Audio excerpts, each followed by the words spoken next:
अब 5 trillion economy बनानी है। एक मंत्री साहब कह रहे हैं 5 ट्रिलियन नहीं, हम 30 ट्रिलियन इकोनॉमी बनाएंगे। उत्तर प्रदेश की सरकार टेंडर निकाल रही है कि आप आके हमें बताइए। प्रधानमंत्री का चुनाव भी 2 महीने के लिए होगा, 4 चुने जाएंगे, 4, और जो 2 महीने में देखा जाएगा अच्छा प्रधानमंत्री, उसको रखेंगे, 3 को बना देंगे प्रधानवीर। कर लो काम, बना दो मोदी जी को प्रधानवीर। लेकिन बाकी जो है निर्दोष 450 लोग, ऐसे कोई नहीं थे यहां, आप उनको छोड़ने का काम कीजिए। मैं पुलिस प्रशासन से भी बातचीत करूंगा, और ये नहीं मानेंगे तो ऊपर तक लड़ाई लड़ेंगे। जरूरत पड़ेगी तो देश की संसद में भी बात उठाई जाएगी, किस तरह से उत्तर प्रदेश।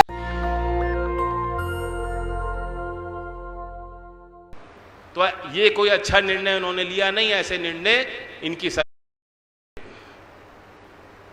अब क्या मजबूरियां हैं, क्या कारण है, पर्दे के पीछे क्या कारण है, ये कोई नहीं समझ पा रहा। आर्मी के बड़े बड़े अधिकारियों से मैंने बात की है।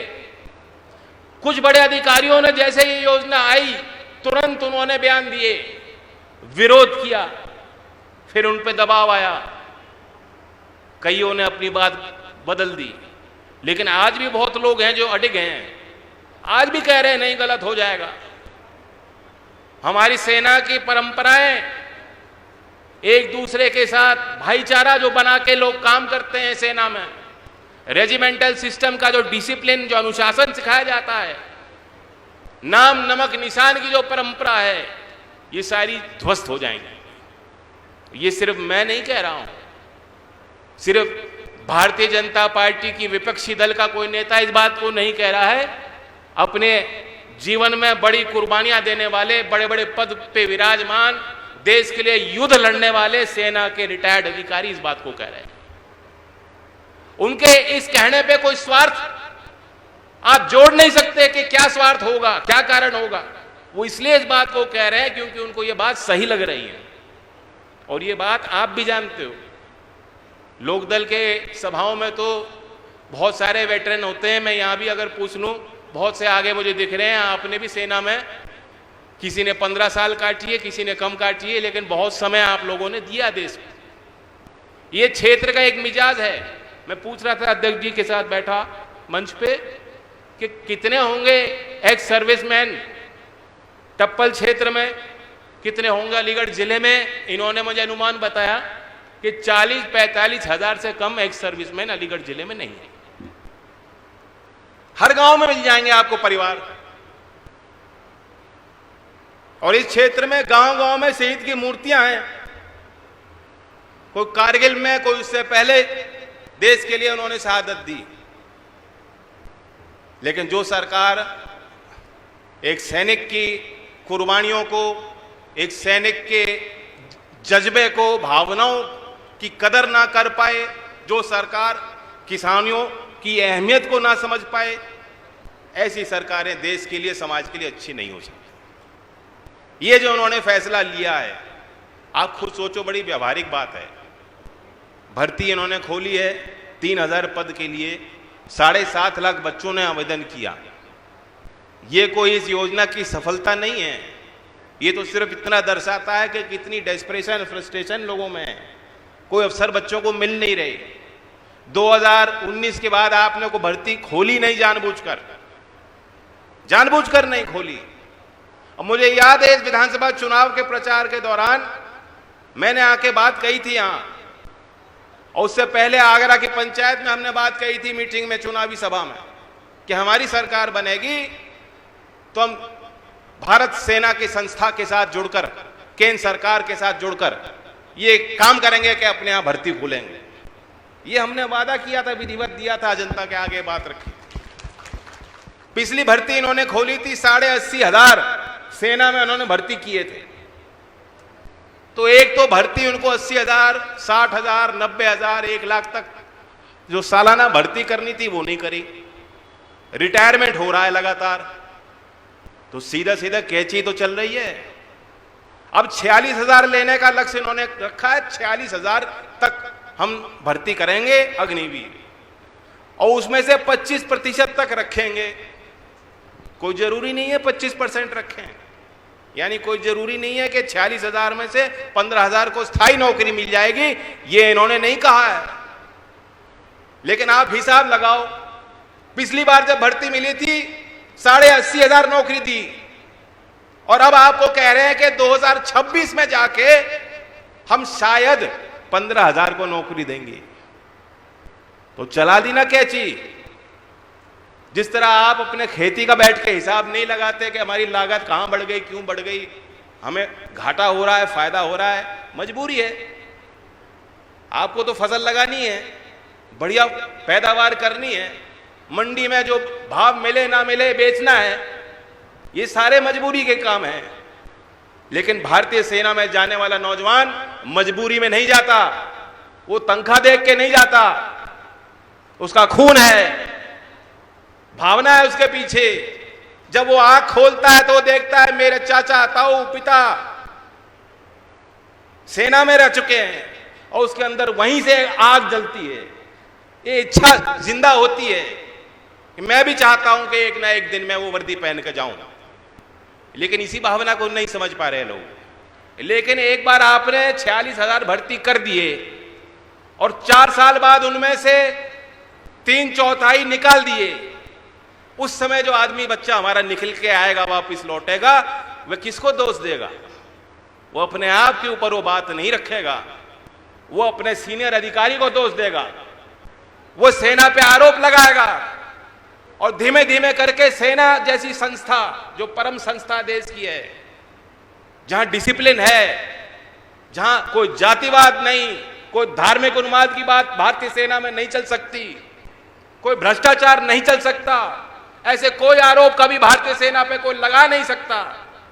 लेकिन धीमे धीमे भारतीय सेना के लिए जो आकर्षण है, भारतीय सेना की जो गरिमा है, वो गिर जाएगी।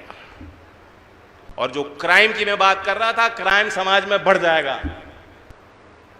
लेकिन कोई देख नहीं रहा, किसी को चिंता नहीं है। मोदी जी को तो ये बताना है कि मैंने नया काम कर दिया। जैसे कि बच्चों का ध्यान बदला जाता है ना, जब बच्चा रो रहा होता है, अरे वो देखो वो देखो वो देखो, मैंने वो कर दिया, वो देखो देखो। ऐसा ही काम सरकार करती है। हम लोग काम समझ नहीं पाते कि क्या हो गया, फिर अगला काम दिखाते हैं। देखो अब 5 ट्रिलियन इकोनॉमी बनानी है, एक मंत्री साहब कह रहे हैं 5 ट्रिलियन नहीं, हम 30 ट्रिलियन इकोनॉमी बनाएंगे। उत्तर प्रदेश की सरकार टेंडर निकाल रही है कि आप आके हमें बताइए हम कैसे कई ट्रिलियन की इकोनॉमी उत्तर प्रदेश को बनाएंगे। तो ट्रिलियन ट्रिलियन में घूम रहे हो, लेकिन आपके जो लाया को, धान को, गेहूं को, गन्ने को, आपके मेहनत के लिए जो आपको कमाई मिलनी चाहिए, मिल रही है क्या? अब हम काली मां की बात करेंगे, काली देवी की चर्चा चलेगी। एक हफ्ता आप देखना सारे टीवी पे यही चलेगा, काली देवी। मोदी जी तो काली देवी जी के परम भक्त हैं। यही बैठ के हम चर्चा करें और ताली बजाएं कि सरकार ने बहुत अच्छा कर दिया, अब पक्की नौकरी नहीं मिलेगी। 4 साल की नौकरी अच्छी होती है, 15 साल की नौकरी अच्छी होती है? बताओ बताओ। अब ये भी उल्टा समझाने के लिए लोग आएंगे, और जो कोई आएगा आपको समझाने के लिए, देखो मोदी जी ने बहुत अच्छा काम किया, उनसे एक बात पूछना, 13 महीने किसानों ने संघर्ष किया, 13 महीने आपने आंदोलन किया, 13 महीने तक ये वही लोग हैं जो आपके बीच आके कहते थे कि ये तो किसान नहीं है, अरे ये तो भाट लोग हैं, ये तो दलाल लोग हैं, इनको बाहर से पैसा आ रहा है। मोदी जी कानून बनाए, किसानों के हित के लिए बनाए हैं। आपके खेत से बड़े बड़े पूंजीपति आके सीधा खरीदेंगे। आज आपको भाव नहीं मिलता, मंडी की कोई जरूरत नहीं है, सीधा खरीदा जाएगा, आपको तो फायदा मिल जाएगा। 13 महीने ये लोग वही भाषा बोलते थे, 13 महीने आपको बताते थे मास्टर स्ट्रोक है, और जब फैसला वापस ले लिया तो कहा देखो कितना अच्छा काम किया, वापस ले लिया।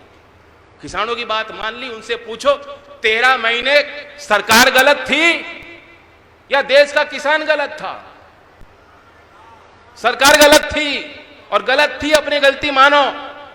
और आज मैं आपको बता रहा हूं, लिख के रख लो, उससे भी बड़ी गलती आज सरकार कर रही है।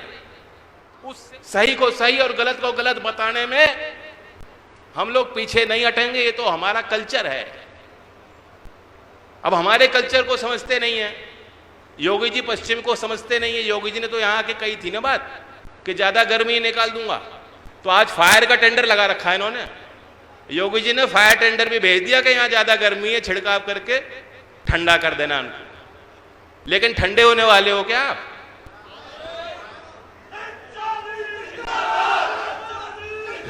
नौजवानों, ये बात तय कर लो, ये योजना तो वापस होगी ही। और मैं बिल्कुल वही बात है, ये ठान के रखो। और जो आपके बीच आएगा कहेगा भाई अग्निपथ बहुत अच्छी होने को, बहुत अच्छी बात है, सब जगह कर दो ना यही काम। प्रधानमंत्री का चुनाव भी 2 महीने के लिए होगा, 4 चुने जाएंगे, 4। और जो 2 महीने में देखा जाएगा अच्छा प्रधानमंत्री, उसको रखेंगे, 3 को बना देंगे प्रधानवीर। कर लो काम, बना दो मोदी जी को प्रधानवीर। इनकी क्या मंशा है ये भी समझ गए हो। ये कैची चला रहे हैं, कटौती करना चाहते हैं।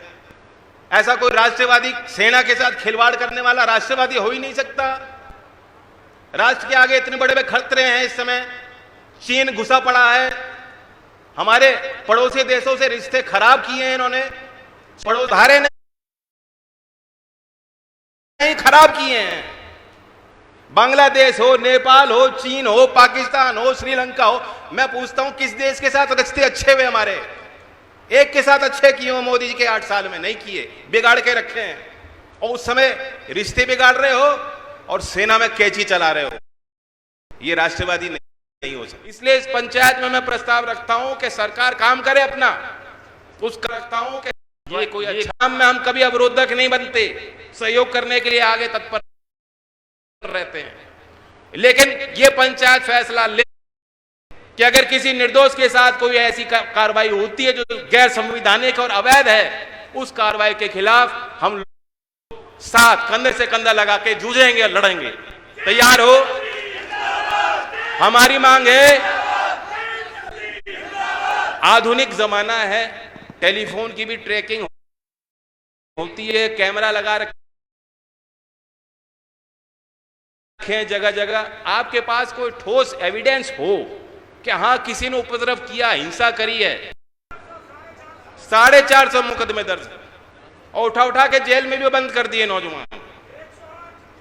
और कितना बड़ा दुर्भाग्य है, वायुसेना के अध्यक्ष आके कहते हैं, एक तरह से उन्होंने धमकी दी कि अगर तुम विरोध करोगे तुम्हें नौकरी नहीं मिलेगी कहीं।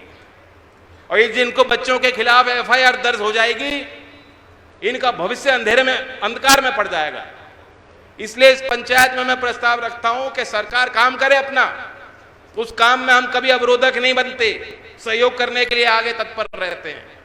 लेकिन ये पंचायत फैसला ले कि अगर किसी निर्दोष के साथ कोई ऐसी कार्रवाई होती है जो गैर संवैधानिक और अवैध है, उस कार्रवाई के खिलाफ हम लोग साथ कंधे से कंधा लगा के जूझेंगे, लड़ेंगे। तैयार हो? हमारी मांग है, आधुनिक जमाना है, टेलीफोन की भी ट्रैकिंग होती है, कैमरा लगा रखे हैं जगह जगह। आपके पास कोई ठोस एविडेंस हो कि हाँ किसी ने उपद्रव किया, हिंसा करी है, सरकारी संपत्ति को नष्ट किया है, उसके खिलाफ कार्रवाई करो।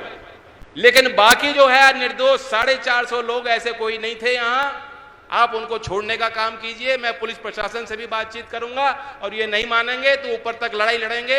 जरूरत पड़ेगी तो देश की संसद में भी बात उठाई जाएगी, किस तरह से उत्तर प्रदेश में दबाया जा रहा है। नेशनल दस्तक की आपसे गुजारिश है कि अगर इसको बचाना चाहते हैं तो नेशनल दस्तक को सब्सक्राइब करने के लिए रेड कलर के सब्सक्राइब बटन को दबाएं, फिर बेल आइकन की घंटी दबाएं। नेशनल दस्तक को बचाने के लिए बहुत जरूरी है कि हर खबर को शेयर करें, लाइक करें, कमेंट जरूर करें।